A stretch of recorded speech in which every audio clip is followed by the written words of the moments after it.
The numbers told the story. They always do. It's one of those idiots who believe in analytics. This is a numbers game with Gill Alexander on VSiN. And that's the name of the sushi restaurant. That's how you get there.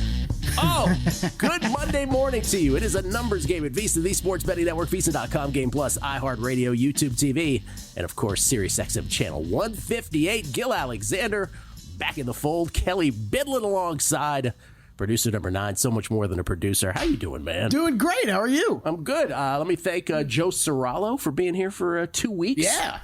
Were you able to make direct eye contact with him at this distance? He's too beautiful. It just hurts to look at him. It's like the sun, just to look at him directly. You might melt. Exactly, yeah. How was he able to host this show while also playing in Del Rey at the same time? Would he fly back and forth in big-time tennis? Is that where Taylor was at? Yeah. I didn't even realize that. Huh. DBO pulling in big names these days. Explains why he lost to Davidovich Fokina in the semis. Well, he owns Del Rey Beach, right? Yeah, that is a big get for Del Rey. You're right. To have Taylor Fritz there. Yeah. I'm back, and we got a great show. Thanks to Kelley Bydlon's epic producing here. Todd Wishnev at the end of the show, baby. I might be responsible for that one. Can't wait to talk to Toddy. Megapod co-host, of course, the great Todd Wishnev, and the co-star of the Showtime docuseries Action. Todd will be here to talk college basketball. He is on quite the heater in-game betting in college basketball. But I just want to get a heat check from him as we are now, 3 weeks? 3 weeks before Selection Sunday. His thoughts on who can actually win this whole thing in college basketball, who can win the title, sleepers, teams that really have no shot in his opinion, though others think they do.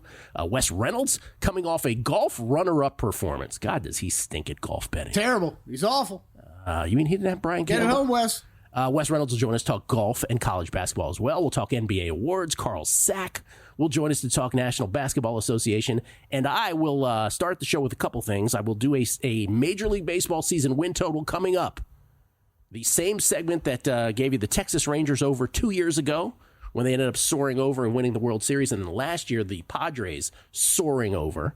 I have my favorite season win total of the year coming up, and it is an under.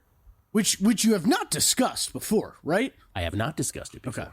No. That was a Kelley question when he sent it over. That's always. I was like, I don't think we brought this up before, but no, it's always a post-vacation thing.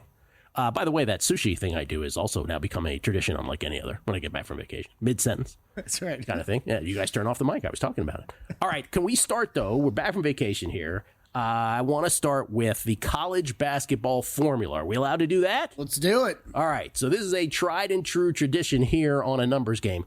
Everybody does college basketball formulas now. Have you noticed this, Kelley? Yes, I have. Have you noticed that we were the first to do it? I think you noticed that as well. I'm going to say this. This, for those who are listening for the first time on Sirius XM 158, because I want to always go back to sort of, if you're listening for the first time, we've been doing this throughout the course of a numbers game. Before that, the Beating the Book podcast. Before that, the Betting Dork podcast. Essentially, what the point of this is to sort of guide you towards making proper futures bets to win it all in college basketball and to steer you away from the notion that this March Madness of ours, this great American tradition, ends up being this upset-filled thing. It is, but just for the first weekend. That's the thing. Right? Our image of Jim Valvano going around and hugging all his players in 1983 is not actually a thing.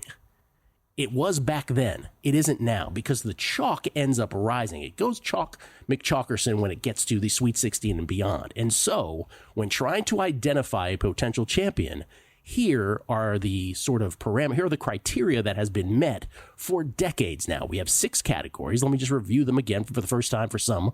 Last 34 champs, Kelley. The last 34 have had more assists than turnovers. That makes sense, right? Yeah, that helps. It helps to win basketball games. It does help. 32 of the last 34 champs had a head coach with Sweet 16 experience. Oh, look, there's 2 exceptions. 32 of the last 34 had a head coach with Sweet 16 experience prior to the year they won this. I know a lot of people are like, wait a minute, he's in the Sweet 16 now on the way there. Yeah, it doesn't count this year. I'm saying in prior years. The exceptions, 2014 UConn Huskies Kevin Ollie did not have any Sweet 16 experience before the Huskies won that year. And a couple years ago, not a couple years ago, but last year, well, no, yeah, that is 2 years ago, 2023, when Dan Hurley one with UConn. He did not have any prior Sweet 16 coaching experience. So those are the two exceptions to that. 28 of the last 29 champs went in the tournament with at least 3 wins versus teams in the top 10% of RPI. I know we don't really use RPI anymore, but that's how far back this goes. Hold that thought. We'll get to a few teams this year that excludes from being part of this formula, or qualifying anyway. Last 29 champs had a top 75 strength of schedule. That comes into play sometimes, particularly for teams out west. 21 of the last 22 champs were in the top 20 in adjusted offensive efficiency at KenPom. The only exception, Kelley, the 2014 UConn Huskies, the Shabazz Napier-led 2014 UConn Huskies, who were the exception to so many rules. Yeah. And then this last one, I think this is actually 20. Yeah, this is also 21 of the last 22 champs were in the top 20 in adjusted defensive efficiency. The only exception here, the 2021 Baylor Bears. The Baylor Bears were an exception to this one as well. By the way, the 3 wins versus teams in the top 10% of RPI, that exception was the UConn Huskies from 2014 as well. So the UConn Huskies of 2014 were the exceptions in 3 of these. And then the only other ones were Hurley as hadn't been a Sweet 16 coach in 2023, and Baylor in adjusted defensive efficiency 22nd back in 2021. So those are the only other exceptions to this. So it then begs the question, who right now, 3 weeks before Selection Sunday, who qualifies? As we post up the odds, by the way, right now, Auburn is your short shot just by a tick shorter than Duke. Auburn's plus 360, Duke plus 370, and then it's Houston 8-1, Florida plus 850. Bama leads the double-digit parade at 12-1. Who qualifies?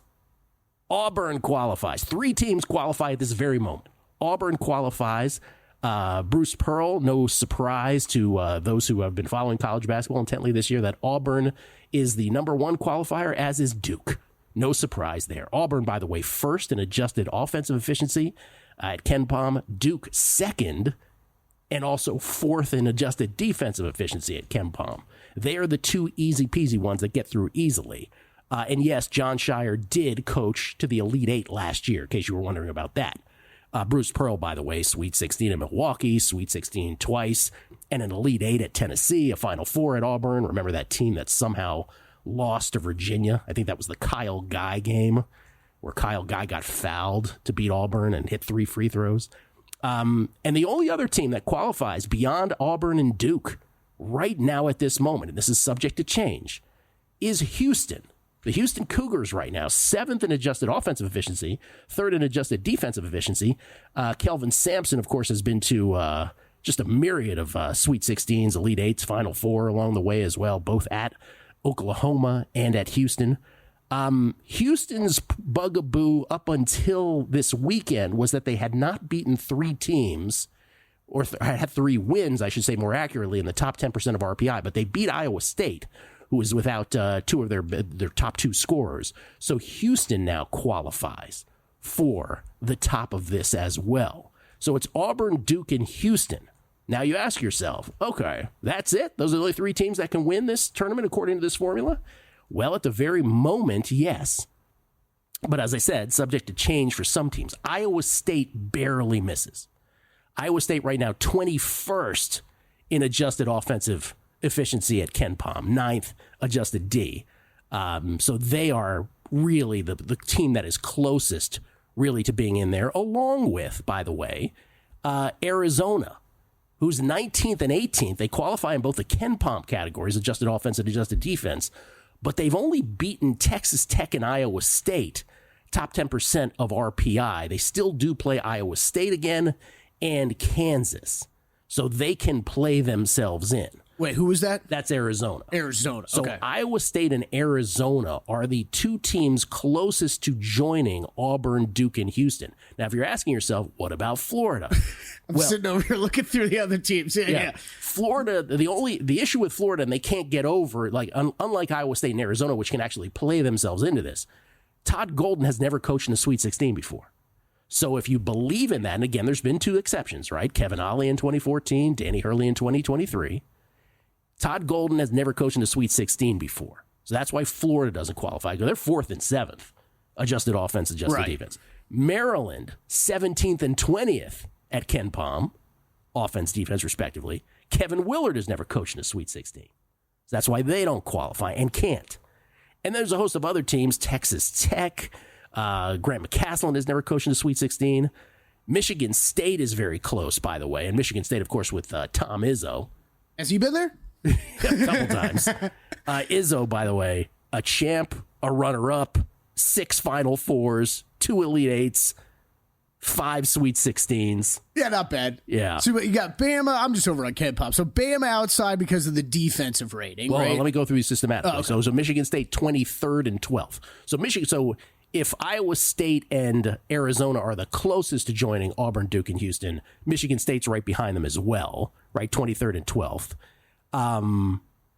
Bama, what you were saying is right. Bama, there's a couple teams here. Bama and Tennessee, right? Yeah. Bama's third adjusted offense, but they're 47th in adjusted D. So you can't even get to Nate Oates and crew to get qualified for this.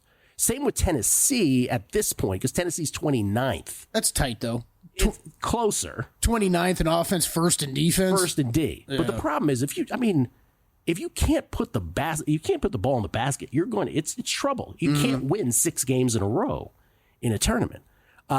Louisville, Pat Kelsey has never coached in a Sweet 16. Clemson is 16th and 26th. Michigan is 26th and 23rd with Dusty May, who, of course, famously got to the Final Four at FAU. Yeah. Great call by Will Hill.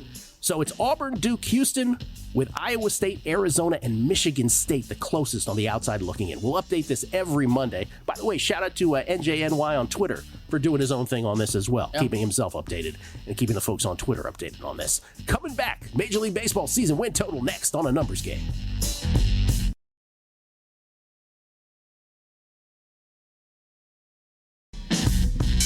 A Numbers Game on VSiN, the Sports Betting Network.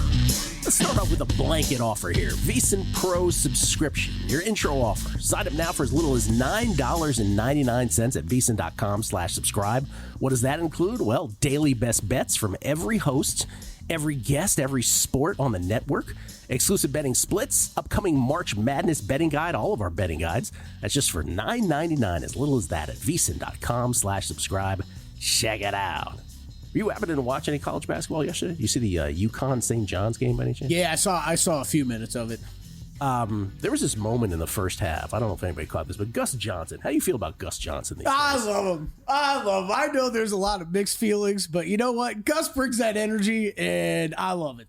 I used to love Gus Johnson. Yeah. I used to love him. I do feel like at some point he became a caricature of himself. Right. He feels like he's chronically underprepared for stuff. But when there's an exciting game at the end, we love hearing Gus do his thing. But anyway, yesterday there was like a lull in the middle of the first half of this UConn St. John's game, and it was a timeout, but they didn't go to commercial. And the color commentator, and forgive me, I can't remember who the color commentator is, but Gus just decided at one point, I guess UConn was up and St. John started to assert themselves and they were building a lead, and there was a lull, and they were they were having they were on the bench, but then they were getting back on the court, and it was an awkward silence, and Gus goes, Rick Pitino's dad, truck driver, had back problems, then came back and the Mafia wanted to take 10% from him, just like Rick Pitino wants his 10% now. I'm like, what? That's pretty good. What? First of all, the Italian connection aside for a second, what did that have anything to do? Was he waiting to say I this? had no idea, man. Did he have this in his holster? He's like, I can't wait to use my Mafia thing coming up. Probably like an off-season Pitino line when I need it if he's doing well. What was that? And now Rick Pitino wants his 10%. 10% of what, Gus? What are we talking about exactly? And it was awkward. The color commentator was like, coming for his pound of flesh from the NCAA. That's basically what it was. Basically what it was. We get tweets at Beating the Book. Oh, maybe I should save these. So, because I want to do the baseball thing real quick. I'll save these. Okay, we'll get tweets. We get tons of tweets from everybody. Appreciate it. We got your tweets. We're saving. We do have your tweets. I see all of them, and there are tons of them, but I want to do the baseball thing because I don't want to run out of time. So this is a tried and true segment that we do after vacation every year, too, which is I give my favorite baseball pre-flop season win total of the year. 2 years ago, again, it was the Texas Rangers over 81.5. They finished 90 and 72, and they won the World Series. So actually, I felt bad about it afterwards. They didn't have them win the World Series, but they soared over the total.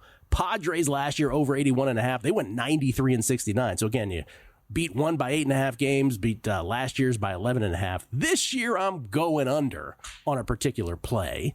And for those who weren't spoiled by it here on the screen here, let me just sort of explain how I come to my season win totals, which is because when you look at season win totals in any preview article, what you will generally read or what you will hear in mainstream media is, oh, well, this team lost these players, they acquired these players, this is why I feel like they're going to go over or under, that kind of thing.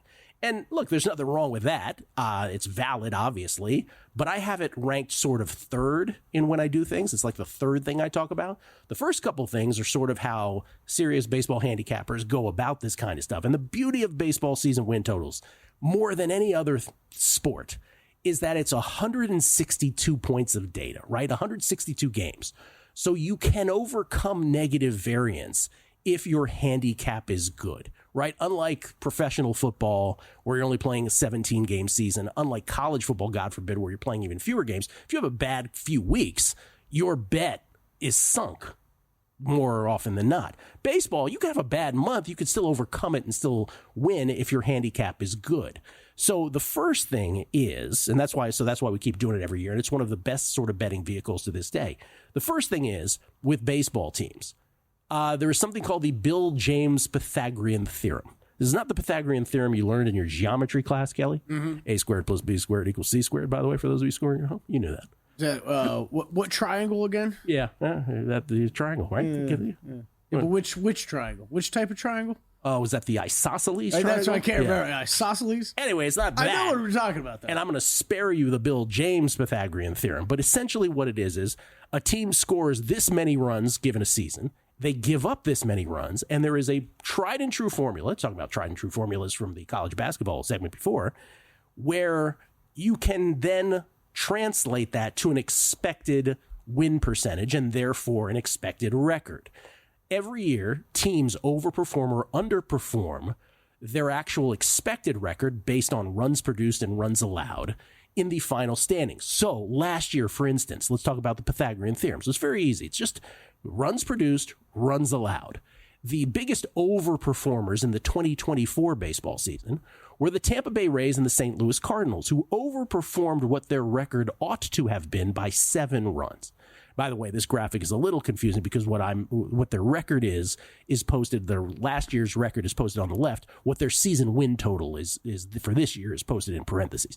But just trust me, the biggest overperformers were Tampa Bay and St. Louis by 7 runs. The biggest underperformers were the Royals, Cubs, Reds, and Mariners, 6 runs, 6 runs, 5 runs, 5 runs, respectively, underperforming what their expected record should have been, what their expected win percentage based on Bill James' Pythagorean theorem should have been, which again is a very simple thing.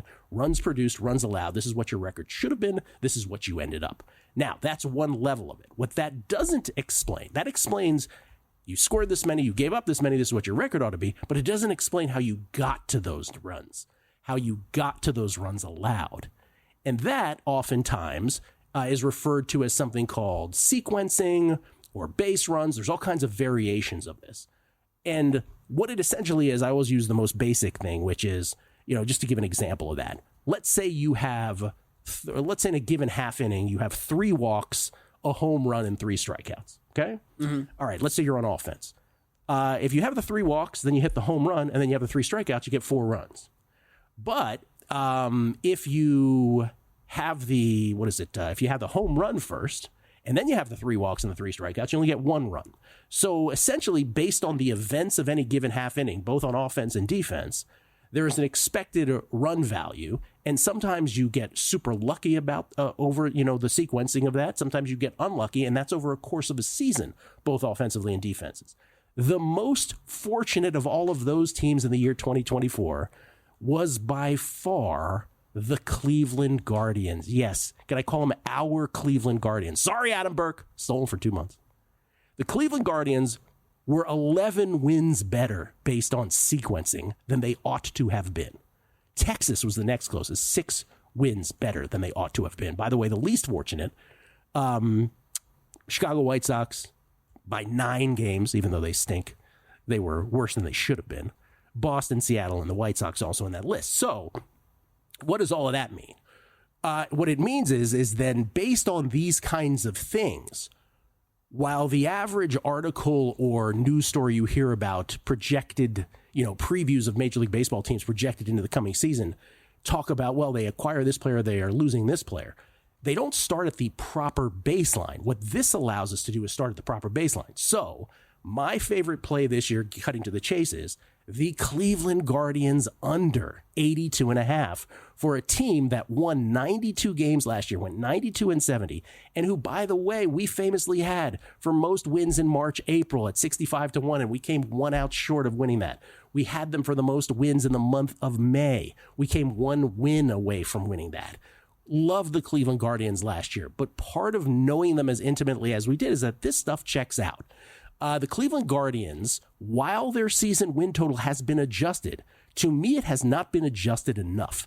Because on top of all of that, Kelley, having watched them with the eye test, one of the things is they did lose Josh Naylor, who got them out of so many jams offensively with a big bat last year.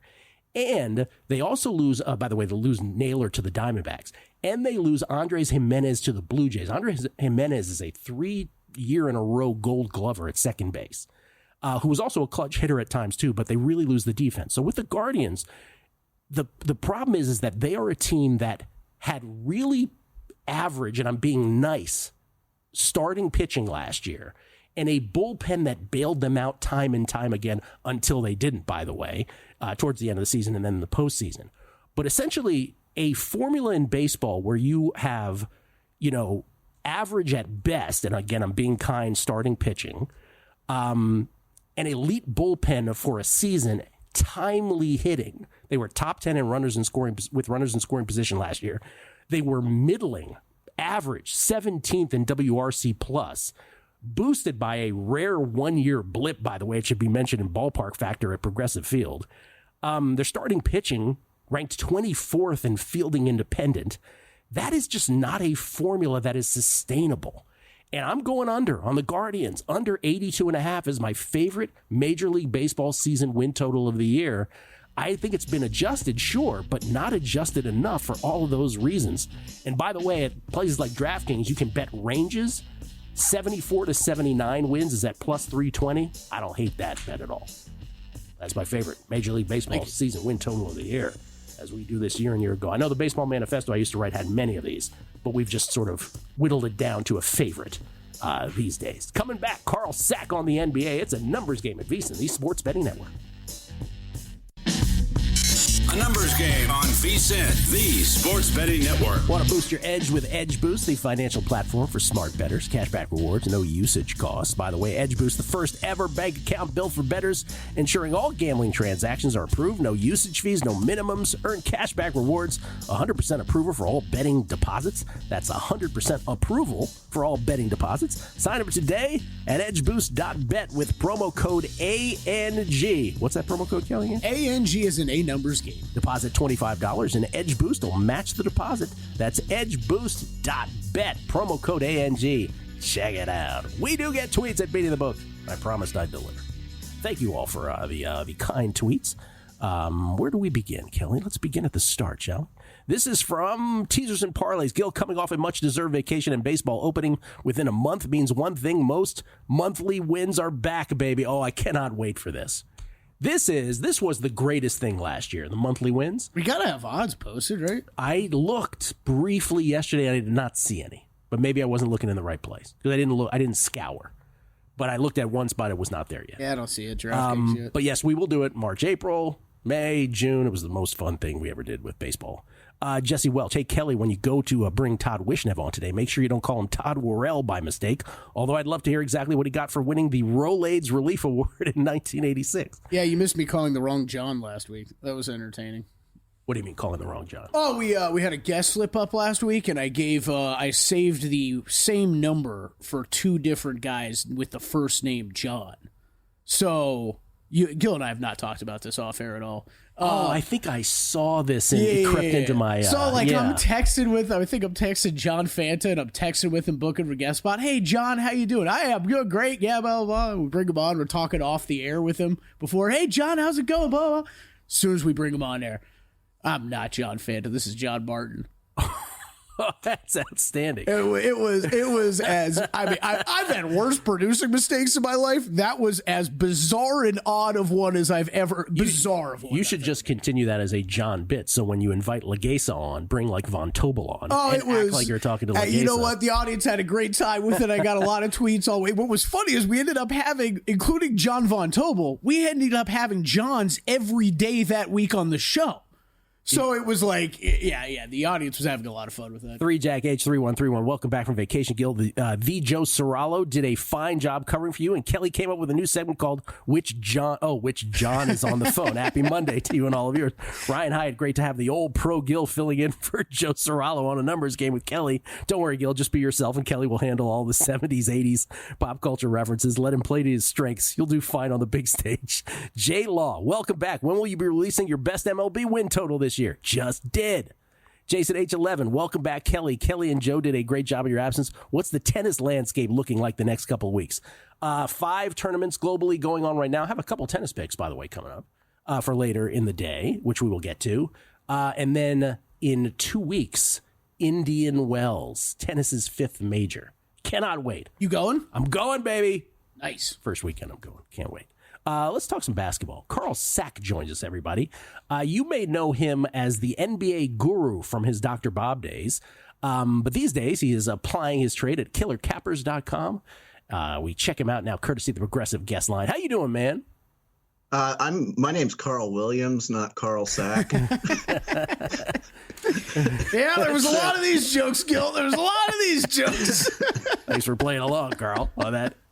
Carl, by the way, Carl the Truth Williams back in the day, boxer. Back when they showed heavyweight fights in real time on network TV. Carl Sack, ladies and gentlemen, who moves lines when he releases picks in the National Basketball Association. I want to ask you this because I am privy to your plays. I know you primarily through the years as the greatest NBA totals better I know. I know some people say others are. I'm not disparaging anybody else. But for me, I have followed you for years and years. You're the greatest I've ever seen. Sides, would you say not quite as good for you over time? And if so, why? I think sides are a little bit harder to beat, but so my ROI on sides is probably a little bit lower. I just think, I don't know, the totals market is weaker. Okay. And by the way, I didn't know if that was true or not. You're saying it is, but just not by much. It's just a little. Not by much. Okay. Yeah. It's probably 54.5% on sides, 55.5% on totals. All right. This is over, by the way, for people, because there are going to be some new bettors out there like 54%, 55%. That doesn't sound that good. When you do it over thousands and thousands of picks, you are minting money doing that. So for sure, that's good. By the way, killercappers.com is the website for the picks, and for the database, it is Killer Sports. Killersports.com. Killersports.com. Okay. Let's start with the Warriors, close to my heart. Since the Jimmy Butler trade, they are 5-1. Thing or not a thing, Carl? They're playing well right now. They're a team that I've been betting on recently and will probably continue to do so. They'll get Kuminga back in the next couple of weeks. That'll help them. But I've got them rated pretty high right now. As you know, we'll see if there's any off the court drama or anything that comes up. But right now they're playing well. Would you I know you focus in on games on a day-to-day basis. I assume you have, maybe I shouldn't assume, but you have a sense of where you have teams in general ranked in a sort of pecking order. Who do you have 1, 2, 3, and what's the margin between them? League-wide. League-wide right now, Oklahoma City. Well, and this is regular season ratings. I think once it becomes the playoffs, the rotations change. They kind of, starters get more minutes. But in terms of regular season ratings right now, I would say Oklahoma City 1, Cleveland 2, Boston 3. And what is the gap between Oklahoma City and Cleveland? Big? I make it about 2.5 points now with Holmgren back. Yeah. All right. So, now, that's kind of large, I would say. I don't know. Does getting to your point about the postseason, though, does the shrinkage of rotations, does that apply to OKC in a significant way at all? I think it is a little bit. So they're really deep. That's their strength right now. And that will help them a lot in the regular season, especially on back-to-back stuff like that. But yeah, I mean, that's the same thing with Cleveland too. Cleveland's really deep. I think a team, trying to think of a team like maybe Denver or Indy or the Clippers, those are teams that maybe aren't quite as Houston. Those are teams that aren't quite as deep and will probably get a bump come playoff time. Yeah, so I'm trying to articulate it. So teams that are deep, going to a shrinking lineup isn't really a factor when it comes to the postseason. But a team that is not as deep gets a boost because you are emphasizing the smaller rotation anyway, kind of thing. Is that correct? Yeah. So I probably said it poorer than I could have, but that's sort of the very strange puzzle of the NBA playoffs. What of those teams, like, does Cleveland worry you? Does OKC worry you? Because again, we think of Boston, we've seen Boston win a title. We're obviously, we have the muscle memory on that.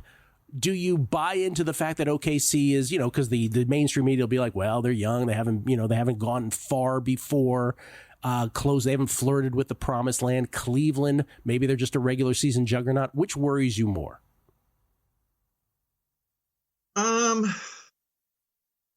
They both got some good playoff experience last year. I guess I would say maybe Cleveland worries me a little bit more, only because they got to the second round last year, but they weren't healthy. I mean, to be honest with you, I think either team could win the title this year.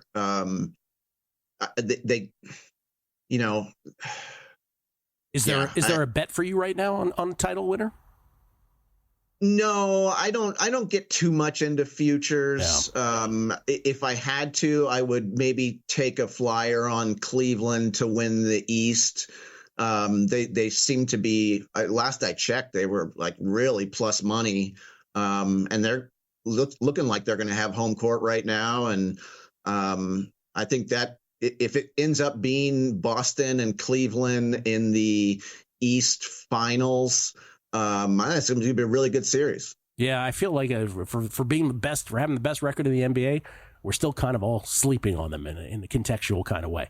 What did you end up with today? Today's card, I'm not terribly excited about. I would say the best thing currently on the card is kind of a hold your nose, but it's the Brooklyn Washington under about 215.5 I'm seeing right now. I think with Simmons being traded and D'Lo being out last game and tonight as well, their offense, I don't know where it comes from. Those are their point guards. And I think they're going to struggle to score some points. Under Brooklyn, Washington, right now at 214.5 from Carl Sack. Killersports.com, killercappers.com if you want to check out all his picks and sign up there. Thank you, Carl. Appreciate it. Carl Sack, everybody, courtesy of the Progressive Guest Line. We got to talk some NBA awards. Obviously, you talked about Wembanyama last week. Kelley's got some stuff to say. That's next.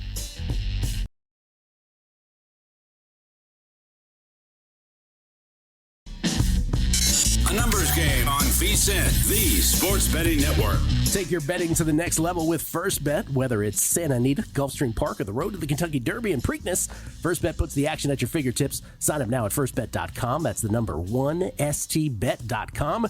And use promo code VSiN200 to score a 20% rebate on all your wagers for the first 60 days, up to $200. Don't miss out. Bet smarter today at firstbet.com. We get tweets at Beating the Book. Always appreciate the feedback. This is from Wet Willie Cohen. Welcome back, Gilly. While you were gone, a special numbers game investigation concluded that Kelley slipped up and let the big guy Dustin Sweetelson in on the special sushi spot. Any truth to this? No. Kelley did not slip up. That's right. Thank you, Gill. It was someone else who slipped up. That was also the whole point of Dustin. I didn't know he was going to bring it up. He brought it up just to clear my name. Just to clear your name. Yeah. Which I was like, where are we going with this? Here's how I know Kelley didn't slip up. I blindfolded him, gagged him, and threw him in the trunk. It's really that's how he got there. I mean, I've said it 100 times, but it's really kind of just embarrassing. Where, like I said again last night, I don't know the name of the damn place. I ate there. I still don't know the name. Ice cold gambler. Gill is back. Kelley looking like he's on Ozempic. He must be staying on that workout program. Let's get Sporer on and talk some baseball. We absolutely will. Hey, you know what helps when you combine both?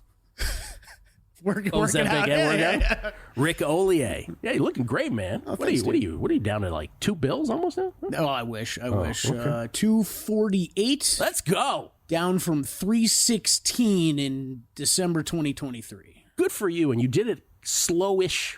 Yeah, slowish. But that's a good way to do it. No, though. it is. Yeah, the gym, man, the past 6 months, been kicking ass. Good for 3 you. days in a row. Good for you. The ladies like banging down on your door? Oh, obviously. You know that, Gill. I don't even know I got here this morning. Banging down his door, people. Rick Ollier, thank God you're back. No offense to the great Joe and Kelley, but I've been watching the Yacht Rock doc every day over the last 2 weeks from 10 to 12, and I don't know how much more Toto I can take. I did get to I got to play the fun role while Joe was in of the older guy who makes fun of the younger guy not knowing anything. So like a 90s reference. Oh, yeah. Like Space Jam came up and I was like, see, Joe, this was a movie starring Michael Jordan. Oh, man, that's awesome. Shrek McPhee. Very surprised to see Houston in the criteria for March Madness. Watch them closely. They always go 4 to 5 minutes with no points. Brutal to watch. Mizzou will be the team this year. Hashtag Harvard of Boone County. Shrek, we on to you, bro. You only got one past us. Yeah. It ain't happening again, man. I mean, I'm actually kind of impressed with myself that we only got one by us, but I like your stick-to-itiveness. Jeff, keep trying. Jeff G, give me the hook. Welcome back, young Gill. I'm sorry, but every year Arizona is either one of the teams that meet the requirements or just right there. By the way, hashtag War Eagle. Yeah, Arizona's always up there. You're right. But never to get there. Since the 90s. Was it 1996 when they won it all? With Miles Simon. Ben Handorf. Welcome back, Gill. Can you ask Wishnev when he comes on what he thinks about UC San Diego if they can make the tournament? Best ATS record in the country. 22-4 straight up. Plus, what is it? Can't remember. I don't know what this is. The last part. Plus 201 points ATS. I think they can make some noise if they can win the Big West tournament. UCSD, by the way, one of the most gorgeous campuses also in the United States of America. You know, they have a talking tree on their campus, Kelley? I don't know if you know that. Wait, who did you do a tour there? Why did. Why did I Google this once upon a time? I once was on the campus of UC San Diego. Okay, yeah.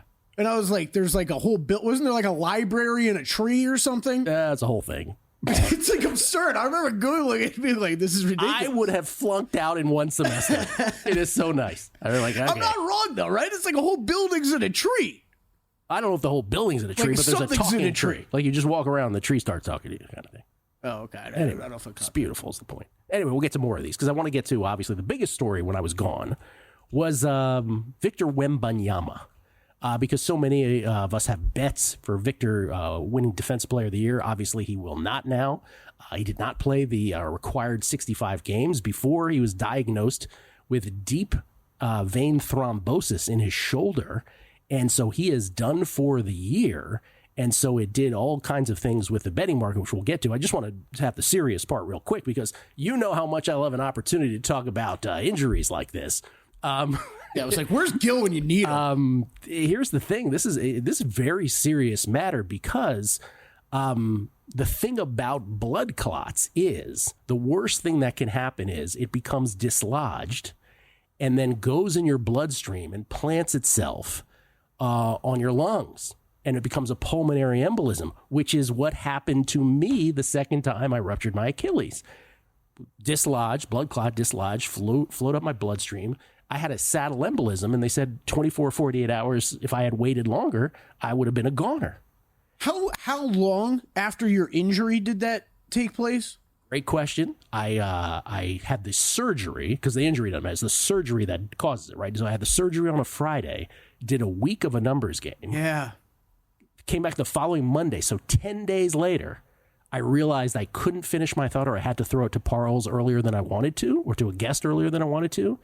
And then realized I couldn't go 30 seconds without gasping for breath. That's what's... So with these athletes, right? Like the worst story is Chris Bosh, right? Chris Bosh, what with my case, you could trace it back to one event. Yeah. Right? So I had to go on blood thinners. First of all, they had to vacuum out half of the blood clot on my lungs. And then I had to go on blood thinners for a year to get the rest of it. But because they could trace it back to a ruptured Achilles and the subsequent surgery, they knew it was probably not a chronic condition, knock on wood.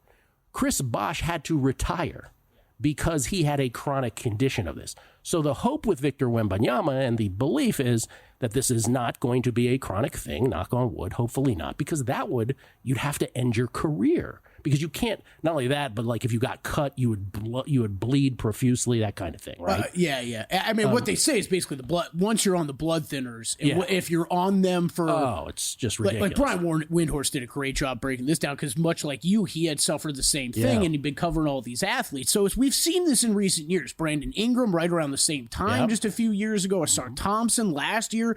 Okay, they got one. Anderson was my man on the Cavaliers. Varejao. His career ended because of it. Yeah, and Serena Williams had to deal with it. Yeah, so like if you hit one, as soon as you go on the blood thinners, if you're an athlete, it's okay. You're out for months. You're out and as long as you're on those, you are out. But a lot of these guys, Asar Thompson, Brandon Ingram, it's one, okay, and then they were able to work their way back, no problem. Problem is once you have that second one, Windhorst was saying, you're basically on blood thinners for life, and your career's because you can't risk it again. Yeah, that's right. Because one is an anomaly, two is a pattern. Which we sit here. What is Wemby? 21 years old right now. Like when we sit here with him at 21, Gill, it's terrifying to me just as an NBA fan of. What is it? I don't care if it happens in the next year. What if it happens even 4 years from now? You're losing a kid in his prime. For him as a person, right? For the NBA as a league, for fans who love basketball, right? In that order. Yeah. Yes. And it's just, you just hope that it's not that. So assuming it's not that, he'll be back for next season. But it does, of course, then call into question, where did your mind go to with Defensive Player of the Year? Because I know you had Montesano on because he told me he was on. This is why I love Montesano so much. He just speaks factually. He does not give his opinion, and I love that about him. You want to know where my mind went as soon as I got to the... I mean, look, as a basketball fan, it was so much of what we just talked about going through my head first, and then we started thinking about the bets, right? Couple things. This is why you probably want to avoid laying minus 200 preseason on any NBA award where you got to play 65 games. There's a lot of that. And, oh boy, Montesano and his theories are completely live now with the Oklahoma City Thunder. And it's a... I mean, Gill, I think we're going to see a chaotic race down the stretch with how the odds will move. So here's a little bit from Montesano. Counting stats, defensive rebounds per game plus blocks, plus steals. The odds-on favorite for Defensive Player of the Year, Jaren Jackson at minus 105, 7.6 when you add up those things. Rebounds per game, blocks, steals. SGA is 7.2. So Jackson 7.6, SGA 7.2, and SGA is 30-1. Right? Jackson is minus 105, SGA is 30-1. But there's tons of this other stuff, which is, if you go through it, SGA has been playing great on defense without Chet Holmgren for so many games. And then Hartenstein was out for 17 to 18 games also. Yep. Experts love to talk about how rim protection for Defensive Player of the Year candidates, love to talk about rim protection for the Defensive Player of the Year award. 2 rim protectors were out, in other words, for several games. Many games they were both out at the same time. And their 3-point defense is great. OKC is number 1 in that, and he's on the perimeter all the time. Now, obviously, Dort and Williams are too, but he plays more. SGA, there's tons he gave you guys when he was on air with you. It should be SGA, but here's the thing. I trust NBA voters the least to pay attention to this kind of stuff. Yeah, it's this kind of logic. It's also tough with it. Like the perimeter. I mean, Michael and I will attack this stuff pretty similar with looking at the stats that we look at. It's just what's tough with the Thunder. This is going to be the tough part of this conversation. Is they're going to end up putting up historic defensive rating levels and what we're going to see on this team. And the problem is sifting through Dort and Jalen Williams and SGA and each of them having a case because they're so good on the perimeter. Just the fact that, though, the voters used one criteria last year with Gobert, and then they were willing to just throw him out the window, which we predicted they would with Wembanyama, and now this chaos. Wes Reynolds on the other side. It's a numbers game at Visa, the Sports Betting Network.